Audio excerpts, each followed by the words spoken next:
Assalamualaikum warahmatullahi wabarakatuh.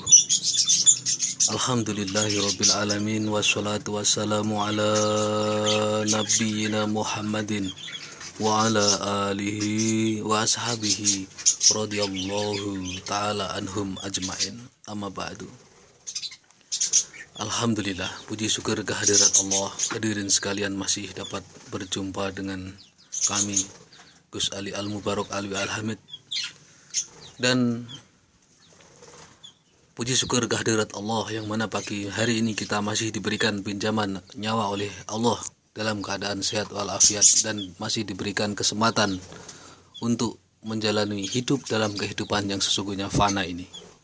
Hadirin yang dimuliakan oleh Allah, kenapa saya menyebut bahwa kehidupan sesungguhnya fana? Karena kita sesungguhnya ini mati, saudaraku. Lalu di mana letaknya hidup? Marilah akan saya kupas mengenai hal ini. Kita bisa bergerak karena digerakkan oleh Allah.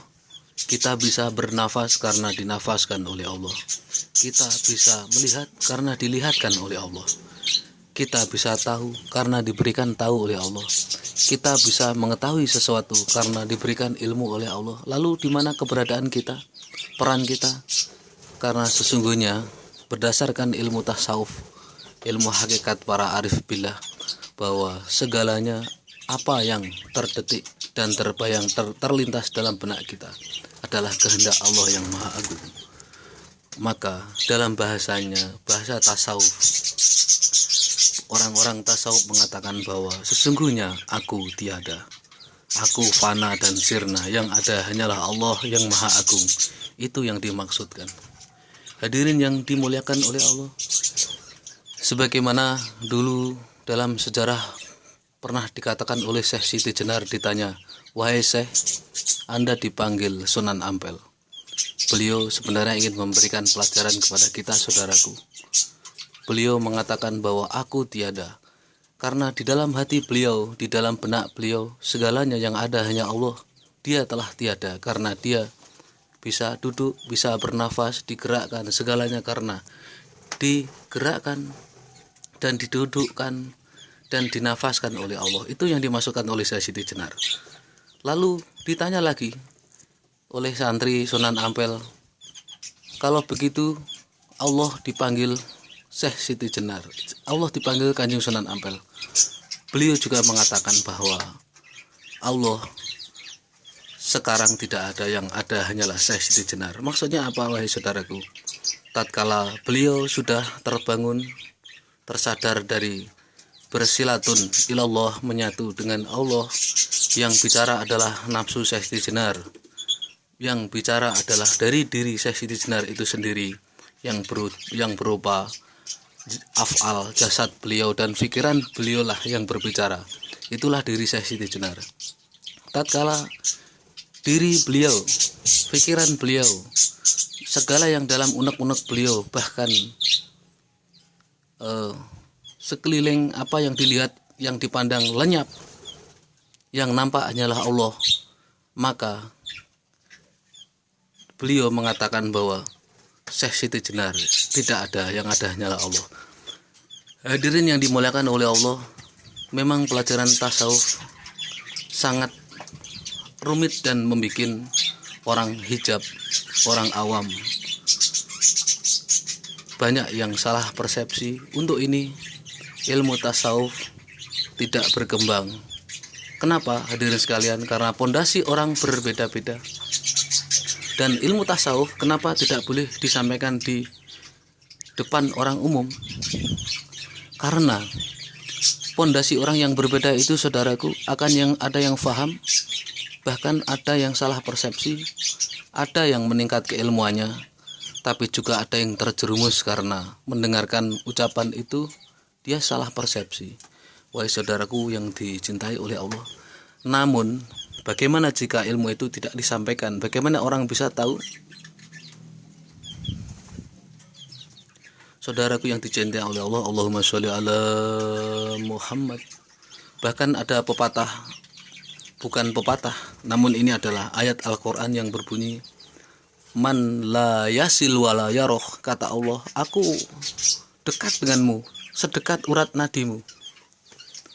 Ini jika kita dikupas dengan ilmu syariat, wahai saudaraku, akan menimbulkan beberapa penafsiran. Akan tetapi jika kita kupas dengan ilmu tasawuf, ilmu hakikat, yang ketemu adalah di dalam jasad manusia ada ruh. Ruh tidak diciptakan oleh Allah, namun ruh dipinjamkan oleh Allah. Segalanya akan kembali kepada Allah kecuali amal soleh, amal kebaikan, amal sayyiat, amal kejelekan.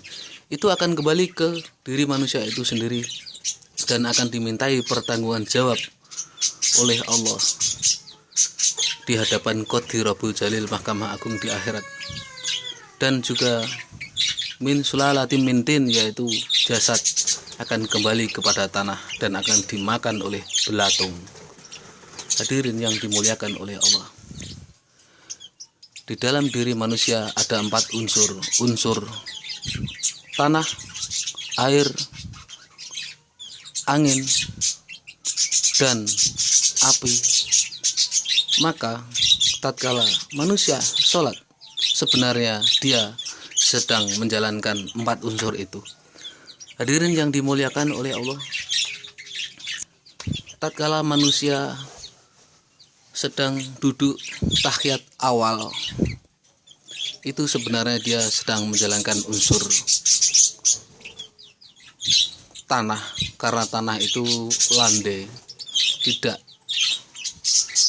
naik dan turun. Adapun ada yang naik karena memang sudah bentuknya seperti itu, yaitu sebuah gunung.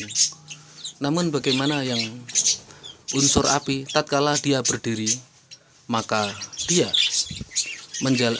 menjalankan unsur api.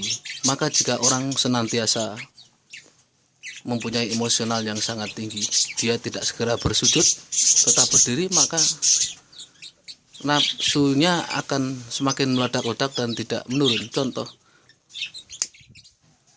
apakah api ini selalu merunduk, saudaraku? Saya akan menurunkannya. Dia akan tetap cenderung ke atas. Itu menunjukkan bahwa api mempunyai sifat cenderung ke atas.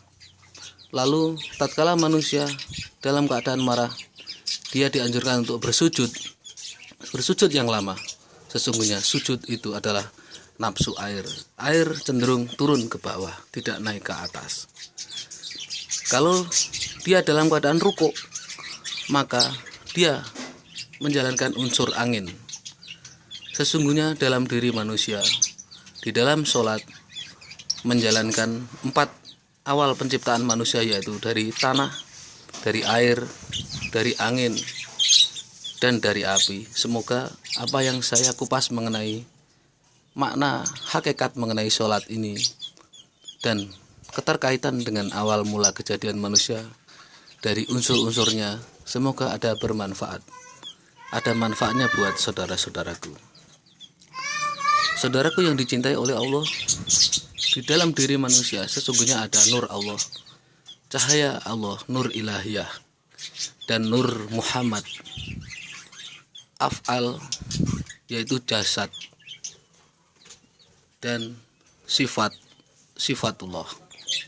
Hadirin yang dimuliakan oleh Allah, jika ada pepatah bilang manunggaling kawulolan Gusti, menyatunya diri makhluk dengan zatnya, itu sesungguhnya tidak diri makhluk itu, saudaraku sekalian. Karena diri manusia itu adalah makhluk al-khuluqi. Makhluk adalah makhluk yang terdiri dari jasad yang bisa fana dan mati, beda dengan al-khaliq. Jadi diri manusia tidak bisa menyatu dengan zatnya.